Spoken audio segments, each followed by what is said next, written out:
Bom dia, crianças do terceiro ano. Tudo bem com vocês? Hoje, segunda-feira, 3 de maio.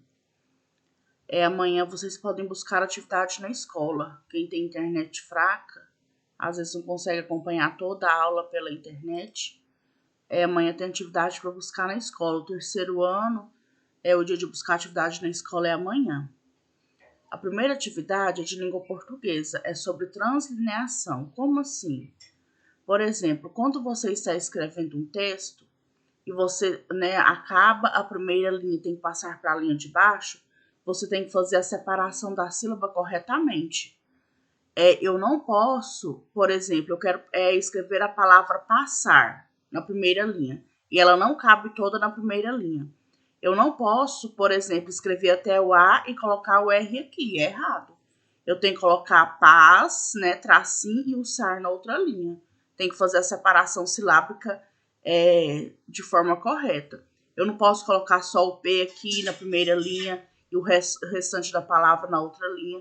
Então, isso que é translineação. É praticamente você escrever a palavra correta, com a sua devida separação silábica correta. Você está escrevendo o seu texto, tem que passar para a linha de baixo, então você tem que fazer a separação da sílaba corretamente.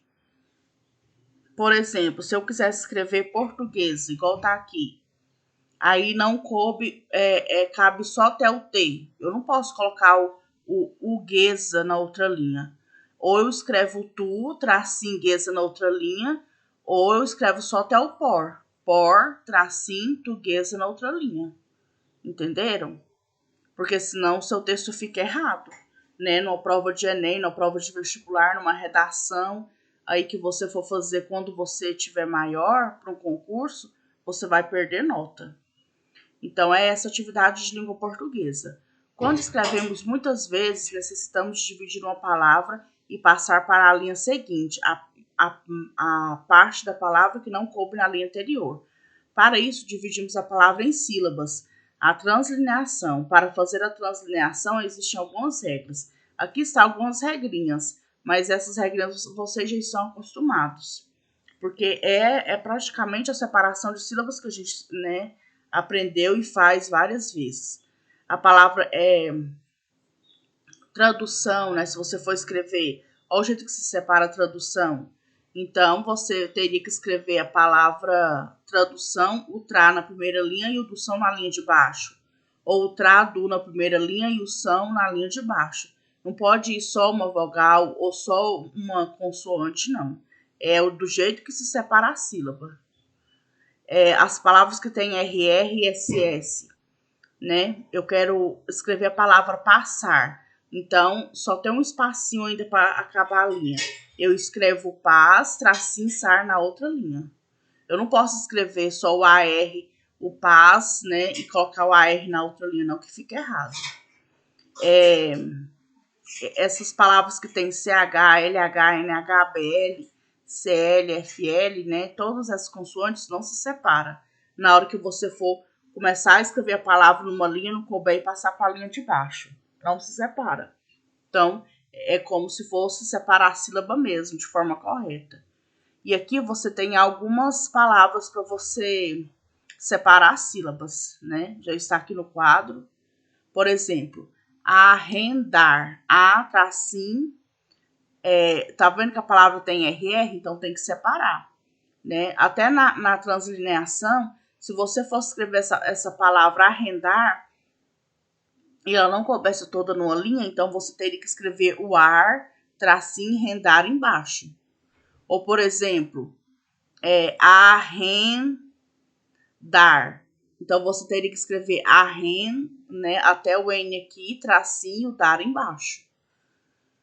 E se você for fazer a separação silábica aqui, vai ter que ficar arrendar, separando mesmo a sílaba de forma correta.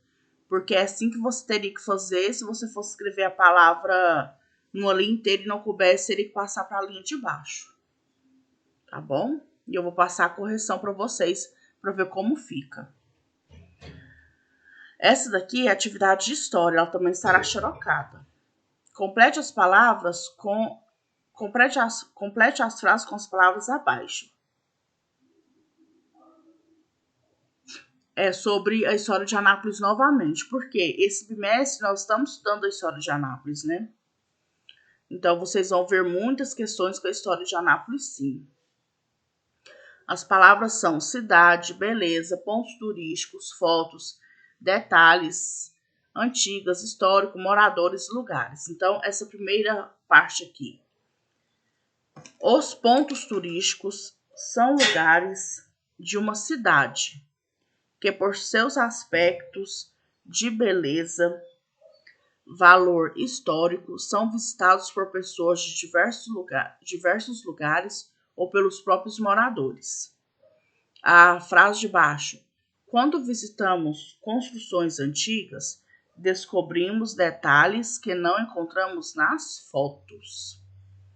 Então, toda cidade tem o seu lugar turístico, né? Tem seus lugares que são tombados, que são considerados patrimônios daquela cidade.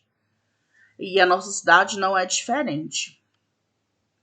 Você sabia que muitas construções brasileiras antigas são preservadas pelo Instituto do Patrimônio Histórico e Artístico Nacional?